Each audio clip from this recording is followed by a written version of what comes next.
नमस्कार प्रणाम दोस्तों, कैसे हैं आप लोग। उम्मीद करता हूं कि बहुत ही अच्छे होंगे।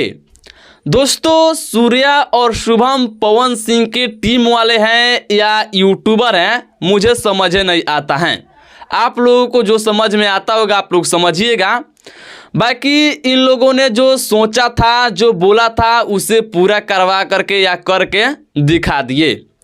आज से 3 दिन पहले खेसारी लाल यादव जी का अहिरान बम गाना आया हुआ था, तो इन लोगों ने उस गाने को लेकर के इतना ज़्यादा विवाद कर रहे थे कि सीमा को पार करके विवाद कर रहे थे। और कोई तो लिमिट में विरोध किया था, हम भी विरोध किए थे, लेकिन लिमिट में। इन लोगों ने बोला था कि आप आज गाए हैं अहिरान बम, कल कोई पंडितान बम गा दे, कोई चमरान बम गा दे, कोई बबुआन बम गा दे, तो आप क्या कीजिएगा। इन लोगों ने ऐसा बोला था। और देखिए, आज मैं देख रहा हूं कि सूर्या अपने चैनल से एक कम्युनिटी मार रहे हैं एक गाने का, जिस गाने का नाम है बबुआन बम। तो इसका मतलब आप लोग समझ सकते हैं कि ये जो बोला था वो पूरा करा दिए। बाकी दोस्तों, मैं इस सब के बारे में बात नहीं करूंगा, अभी इसको साइड में रखता हूं, आप लोग समझ जाइएगा।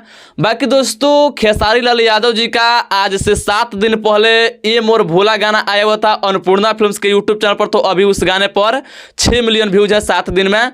और यूट्यूब और इंस्टाग्राम पर रील्स के मामले में बात की जाए तो 11,300 उस पर रील्स बना है।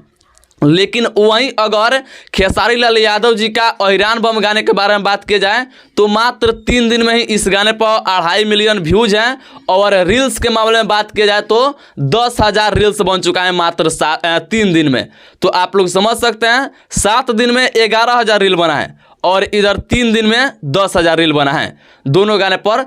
तो इसका मतलब आप लोग समझ सकते हैं कि हो सकता है कि जातिवाद को लेकर के अहिरान बम गाना पर ज़्यादा रील बना होगा, मुझे जहाँ तक समझ है। आप लोगों को क्या लग रहा है, आप लोग अपना राय कमेंट करके कमेंट बॉक्स में बताइएगा। बाकी दोस्तों, अगर आप लोगों को ये वीडियो पसंद आया होगा तो इस वीडियो को ज़्यादा से ज़्यादा लोगों तक लाइक शेयर कर दीजिएगा। चैनल पर नए तो सब्सक्राइब कीजिएगा। और मैं इस वीडियो को पेंट करता हूँ, मिलता हूँ नेक्स्ट वीडियो में। तब तक जय हिंद, जय भोजपुरी।